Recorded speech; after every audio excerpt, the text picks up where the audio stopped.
세 번째 주제로 좀 넘어가겠습니다. 그래서 뭐 사랑제일교회 이슈가 계속 나오긴 했었는데요. 좀 본격적으로 얘기를 나눠보겠습니다. 사랑제일교회 그리고 목사 전광훈 씨를 두고는 사실 현상이라는 단어까지 붙고 있습니다. 왜냐하면 좀처럼 볼 수 없었던 사례이기 때문에요. 지금 보면 집단 감염은 일단 확인이 됐고요. 또 방역 방해 논란, 또 가짜뉴스 논란이 있었습니다. 그런데 지금 보면 교회에서는 사랑제일교회만의 문제로 볼 것이냐, 과연 개신교가 선을 그을 수 있냐, 개신교 안에서 결국은 탄생한 것 아니냐 이런 얘기도 나오고 있거든요. 그 주장에 대해서는 고 목사님은 어떻게 생각하십니까? 양면성이 다 있어요. 예. 양면성이 다 있어요. 교회가 책임을 피할 수 없는 부분도 있고 또 교회하고 또 다른 면에서 생각할 수 있는 것도 있는데요. 저는 방역을 방해하거나 무슨 가짜 뉴스를 만들었다고 하는 팩트에 대해서는 당연히 국가가 정한 법에 의한 처벌이 따른다고 생각해요. 따라야 된다고 국가가 쓰고 나라가 쓴다고 생각해요. 그 점에 대해서는 뭐 없습니다. 예. 다른 의견이 없습니다. 이견이 없습니다. 예. 근데 한 걸음 더 생각해 보면 이건 정말 조심해서 들어야 하는 내용인데 잘못 들으면 저를 오해할 수 있기 때문에 이제 말씀을 드리는 거예요. 정광훈 목사님이나 그와 함께했던 많은 분들이 정말 나라를 전복하기 위해서 또는 아니면 정말 사회에 문제를 일으키기 위해서 본심 자체가 그런 마음으로 출발했냐. 근본적으로 저는 그런 생각은 안 들어요. 저는 그런 생각은 안 들어요. 저는 교회 목사로서 그냥. 그리고 제가 예전에 한 4년 전까지 정광훈 목사님을 꽤 여러 번 많이 만나봤어요. 개인적으로. 근데 4년 사이에는 한 번도 만난 적이 없어요.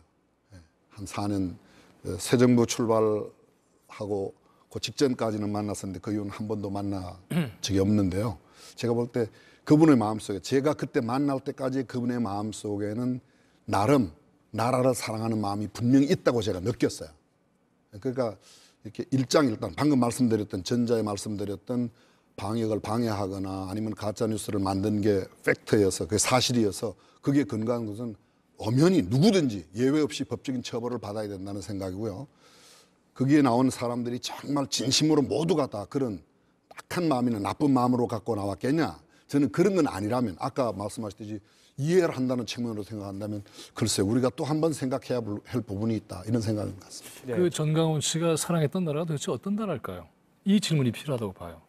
그리고 이제 과문에 나와서 했던 발언으로 그 한 인물의 평가를 할 수밖에 없게 되겠죠. 그 나온 발언은 대단히 과도했죠. 대통령을 죽인다느니 이런 식의 얘기를 서슴없이 했죠. 신앙적으로도 어떻게 했습니까? 하나님 까불어? 내가 가만히 두지 않을까? 이런 식의 얘기도 했죠. 자, 이렇게 얘기를 하는 것은 종교적으로나 정치적으로나 둘 다 문제가 상당히 심각합니다. 그리고 이와 같은 정치적 발언에 대해서 모이는 사람들이 환호를 했어요. 아까 얘기하셨던 것처럼 정부를 전복하기 위해서는 아니었을 것이다. 나라 사랑하는 마음에서 그랬을 것이다. 나라 사랑하는 마음이 있다고 하더라도 만약에 그걸 인정한다 하더라도 방법에 대해서 문제를 고민해 봐야 되겠죠. 예. 근데 만약에 방법이 그런 형태의 내용으로 나오게 된다고 한다면 대단히 문제가 되는 거죠. 오죽했으면 과거에 미통당이라 이름을 가지고 있던 현재 야당 국민의힘이라고 이름을 바꾼 정당이 선을 긋겠습니까? 수많은 자료가 있잖아요. 함께했던 자료들이.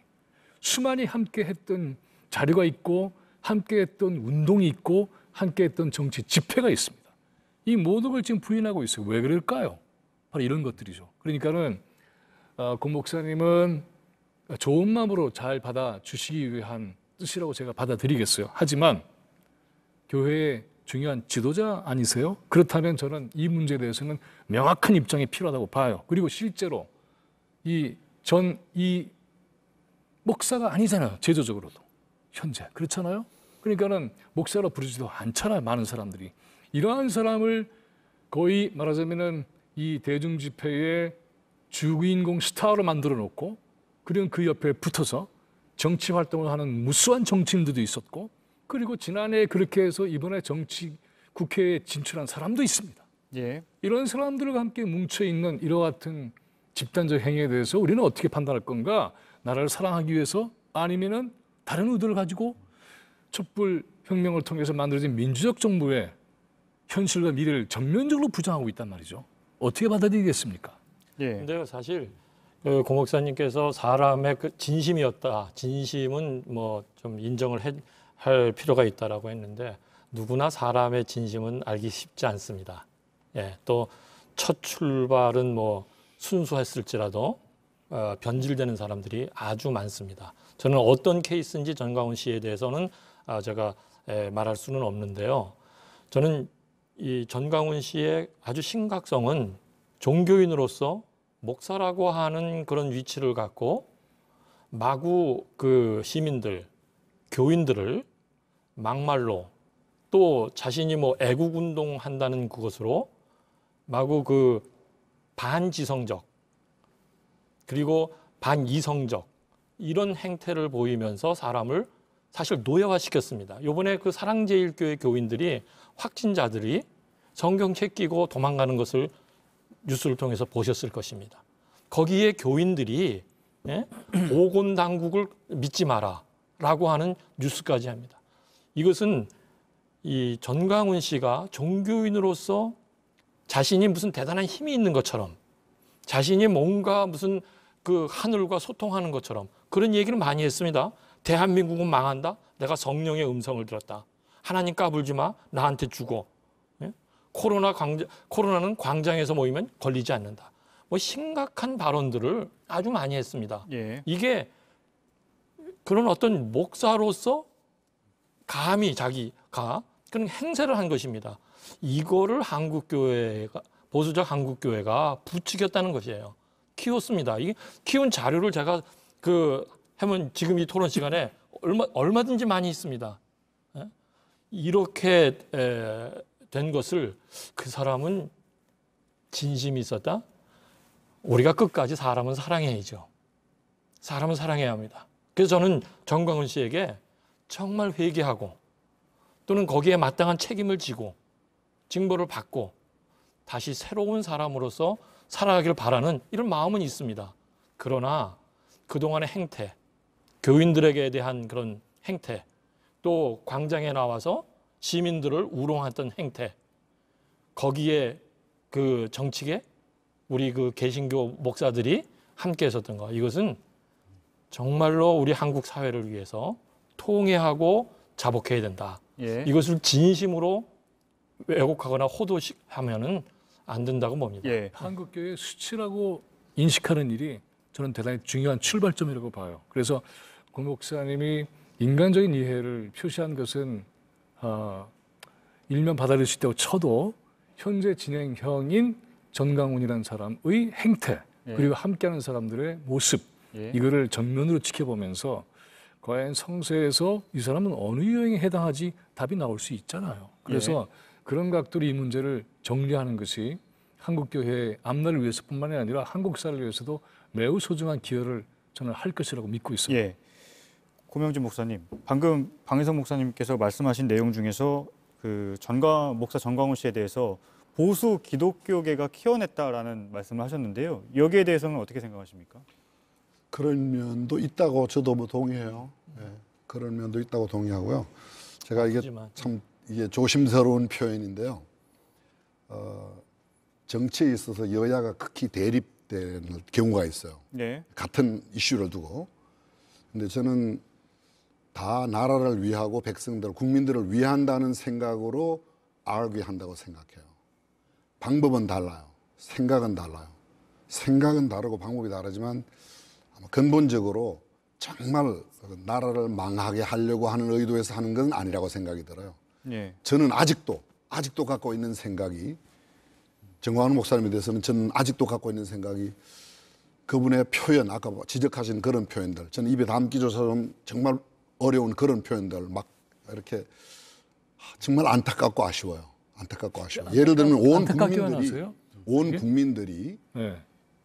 투표를 해서 세우신 대통령에 대해서 뽑은 대통령에 대해서 기본적으로 백성의 한 사람으로 갖춰야 할 태도는 가졌으면 하는 아쉬움이 너무 많고 저런 표현은 참 안 됐다 하는 표현들이 참 많아요. 또 아까 말씀드렸지만 그럼에도 불구하고 아까 그 본심 속에 지금 아까 본심을 모른다고 그랬는데 물론 그렇죠. 본심은 하나님만 아시죠. 예. 본심은 하나님만 아시는데 저는 생각할 때 정말 저분이 저렇게 악한 마음으로 나왔겠냐. 정말 그렇게. 목사님, 잠깐 예. 저는 그 목사님 대답을 들으면서 네. 이런 안타까움이 이제 생겨요. 일반론을 펴신 게 좋겠네. 이 문제를 안타깝다고만 생각하는 것이 한계가 아닌가 싶은 생각이 들어요. 이건 안타까운 문제가 아니라 정면으로 비판하고 청산해야 될 문제죠. 예.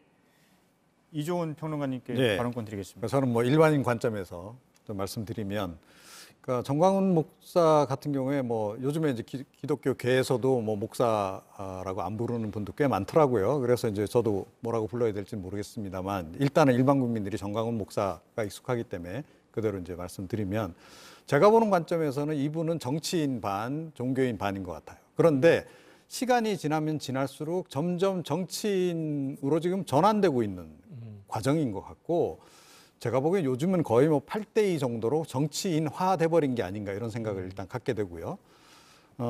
이제 그런 행보가 과연 뭐 이렇게 긍정적이냐 부정적이냐라고 한다면 전 역시 부정적인 쪽으로 이제 판단을 내리고 있고요. 그리고 뭐 제가 뭐 자세히는 모릅니다만 제가 뭐 이렇게 좀 공부를 좀 해본 결과는, 그러니까 그분들 뒤에 보수 기독교계의 그 인사들이 꽤 많이 지금 이제 후원자로 또 예. 이렇게 활동하고 계시는 것도 저는 알고는 있어요. 그리고 봤더니 의외로 우리 기독교계가 그 미국 또 보수 기독교계의 영향을 적지 않게 받고 있더라고요. 그런 부분도 아마 작용을 한 것으로 이렇게 이제 보이긴 하는데요. 그런데 하여튼 그 객관적으로 좀 말씀드리면, 이 정광훈 목사와 관련한 뭐 광화문 집회까지 다 포함해서 일련의 그 행동들, 또 보수 기독교계의 활동들은 그렇게 바람직하진 않다라고 저는 생각을 하고, 그러니까 특히 최근에 이제 이 코로나19와 관련해서 이 정광훈 목사가 보인 일련의 행보들, 말, 발언들 이런 거는 기독교계에서 치욕까지는 아닐지라도 그러니까 흑역사 정도로는 기록이 될 것이다 앞으로. 저는 예. 그렇게 보고 있습니다. 예. 예.